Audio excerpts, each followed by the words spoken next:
शिवराय मित्रांनो, या आठवड्यामध्ये 5 योजनेचे पैसे शेतकऱ्यांच्या अकाउंटमध्ये जमा होणार आहेत. नेमके कोणत्या योजनेचे व कोणत्या शेतकऱ्याला मिळणार आहे सविस्तर जाणून घेऊया अवघ्या 2 ते 3 मिनिटात. तत्पूर्वी चॅनलवर जर नवीन असाल तर चॅनलला सबस्क्राईब करा, लाईक करा, शेअर करा, म्हणजे असेच नवनवीन व्हिडिओ नवनवीन माहिती सविस्तर तुमच्यापर्यंत पोहोचली जाईल. चला मित्रांनो, व्हिडिओला सुरुवात करूया. 2024 पीक विमा, अग्रिम पीक विमा, 25% पीक विमा, याच्यामध्ये परभणी, हिंगोली, यवतमाळ, नांदेड यांचा प्रस्ताव अगोदरच मंजूर झाला व बाकीचे काही जिल्हे, टोटल जिल्ह्यामधील वैयक्तिक क्लेम अशा सर्व शेतकऱ्यांना पीक विमा अंतर्गत पीक विमा मिळणार आहे. हे एक पहिल्या योजनेमधलं एक मोठा अपडेट होतं मित्रांनो. आणि दुसरं म्हणजे मित्रांनो, अतिवृष्टी नुकसान भरपाई. ऑगस्ट सप्टेंबरमध्ये जी अतिवृष्टी झाली त्या अतिवृष्टीची महाराष्ट्र शासनाने अगोदरच आचारसंहितेपूर्वीच त्यांच्या पैशाची निधी हे मंजूर करून दिला होता. पण बऱ्याच शेतकऱ्यांना त्या योजनेचे पैसे हे काही तांत्रिक अडचणीमुळे म्हणा किंवा आचारसंहितेमुळे म्हणा त्यांच्या खात्यामध्ये ते पैसे वर्ग झाले नाहीत. परंतु आता नवीन सरकार स्थापित झाल्याच्या नंतर आता लागलीच ज्या योजनेमध्ये जे पैसे शिल्लक होते हे आता पैसे जमा होणार आहेत. आणि विशेष म्हणजे जे सामूहिक क्षेत्रातील जे बरेच शेतकऱ्यांचा याचा समावेश आहे त्यांचे पैसे जमा झाले नाहीत, परंतु आता त्यांचेसुद्धा पैसे आता लागलीच जमा होणार आहेत.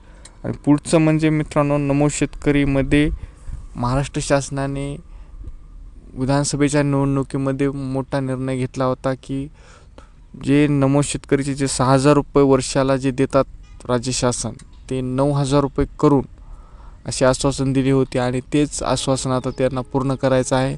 म्हणजे पहिला जे 2,000 रुपयाचा जे हप्ता येत गेला, आता ते आपल्याला 3,000 रुपयाचा हप्ता येणार आहे.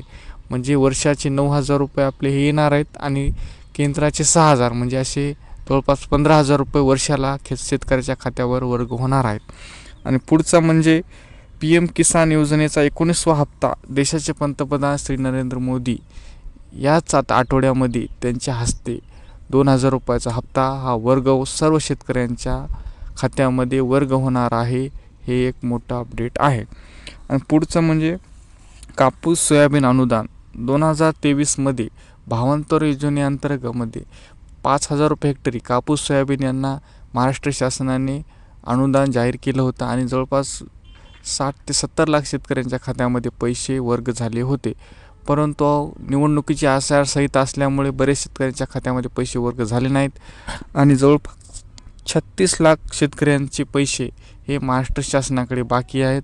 आणि ते लागलीच आता जवळपास 3 ते 4 दिवसांमध्ये या पैशाचं वाटप होणार आहे. कारण या पैशाचा निधी ऑलरेडीच विधानसभेच्या पूर्वीच हा निधी मंजूर झालेला आहे. त्याच्यामुळे या पैशाला काहीच अडचण नाही. लागलीच्या पैसे शेतकऱ्याच्या खात्यामध्ये वर्ग होणार आहेत.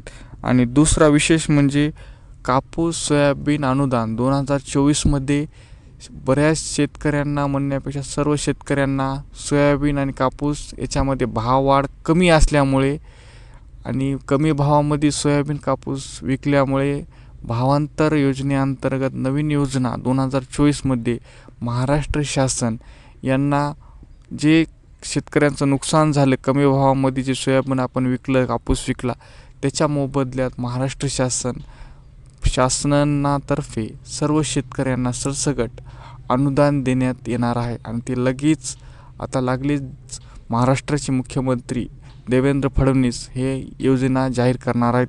आणि नेमके किती हजार रुपये हेक्टर येणार आहे हे लागलीच 2 ते 3 दिवसामध्ये आपल्याला कळणार आहे. मित्रांनो, या 5 योजनेची पैशाची एक अपडेट होतं, तुमच्यापर्यंत पोहोचवायचं होतं. चला मित्रांनो, भेटूया पुढच्या व्हिडिओमध्ये. तोपर्यंत धन्यवाद.